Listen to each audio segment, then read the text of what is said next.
Hello all. పూల జడ ఎలా ఇస్తారంటే థ్రెడ్స్ కట్ రాకుండా నెట్ జడ ఉంటుంది కదా, అది ఏంటంటే థ్రెడ్స్ ఏంటంటే చిన్న చిన్నగా ఇస్తారు, మనకు కట్ట రాదు, మధ్యలో జడ ఊడిపోవడం పెళ్లి మధ్యలో అలా అనేది జరుగుతుంటుంది.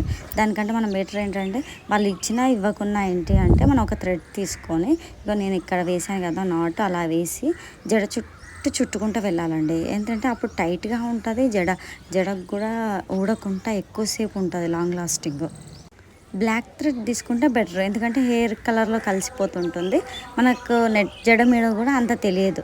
ఇక ఇలా టోటల్ దగ్గరికి చుట్టుకుంటూ వెళ్తే ఏంటంటే సైడ్కి కూడా లూజ్ రాకుండా నీట్గా టైట్గా వచ్చేస్తుంది. మన కింది వరకు ఇలా చుట్టుకుంటూ వెళ్ళాలి. లాస్ట్లో ఏంటంటే హెయిర్కి కొంతమంది జడగంటలు అవసరం లేదులేండి అంటారు కదా, వాళ్ళకి ఏంటి అంటే నెట్ జడ కొంచెం ఎక్కువ ఉంటుంది, దాని కింద మనము ఎక్స్ట్రా నెట్ జడని ఏంటంటే కట్ చేసేయాలి. కట్ చేసేసి కింది వరకు కట్ చేసేసి ఎక్స్ట్రా నెట్ జడని ఏంటంటే మనం కట్ చేస్తే సరిపోతుంది. ఎంత కావాలో అంత చూసుకొని మనం కొంచెం ఒక పైకి కాకుండా కొంచెం కిందికి కట్ చేసేస్తే దాని ఎక్స్ట్రా ఉన్న దాన్ని కొంచెం పైకి కవర్ చేసేలాగా కట్ చేసేయాలి. ఎందుకంటే మళ్ళీ ఇక్కడ కింద దానికి ఈక్వల్గా మనం కట్ చేసామనుకో ఏమైపోతుంది అంటే మళ్ళీ థ్రెడ్స్ అన్నీ ఓడిపోవడం అలా జరుగుతుంది.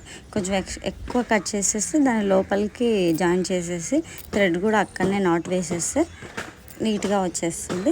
ఎక్కువసేపు కూడా ఉంటుంది, అసలు జడ ఊడే ప్రసక్తే ఉండదండి. ఇగో చూడండి, మనం ఎక్కువ టైట్గా పెట్టేసినాం అనుకో ఈవినింగ్ వరకు ఉంటుంది. నెక్స్ట్ దాంతోపాటు ఎక్స్ట్రా ఒక జడబిల్ల ఇస్తారు, అది దానికి కూడా థ్రెడ్ సరిపోదు, కాకపోతే ఉన్నదాంతో కవర్ చేసేసి ఏంటంటే పైన మనకు కనిపించకుండా ఒక 2 పిన్స్ టైట్గా పెట్టేస్తే అది కూడా ఊడకుండా ఈవినింగ్ వరకు ఉంటుంది. వేణి కూడా పిన్స్ పెడితే అది ఉండదండి. మనం ఏంటి అంటే ఫస్ట్ థ్రెడ్ లోపల నుంచి జాయిన్ చేసుకోవాలి. చూపించాను కదా, అలా మనం ఫస్ట్ థ్రెడ్ పెట్టేసుకొని దాని మీద వేణి పెట్టుకోవాలి. వేణి పెట్టుకుంటే ఏంటి అంటే మనకు ఒకవేళ పిన్స్ పెట్టినా కానీ పిన్స్ ఊడిపోయినా కానీ థ్రెడ్ జాయింట్ లాగా ఉంటుంది కాబట్టి మనకు అసలు ఊడే ప్రసక్తే ఉండదు.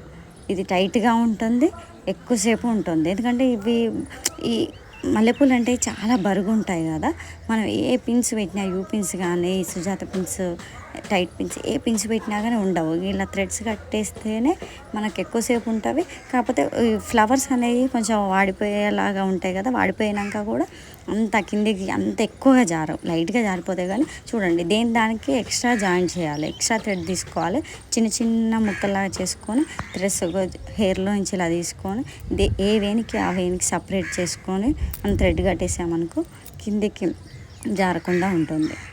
కావాలంటే ఈ థ్రెడ్స్ పెట్టాక కట్టేశాక మనం పిన్స్ ఈ చివరికి ఆ చివరికి కొంచెం బయటకు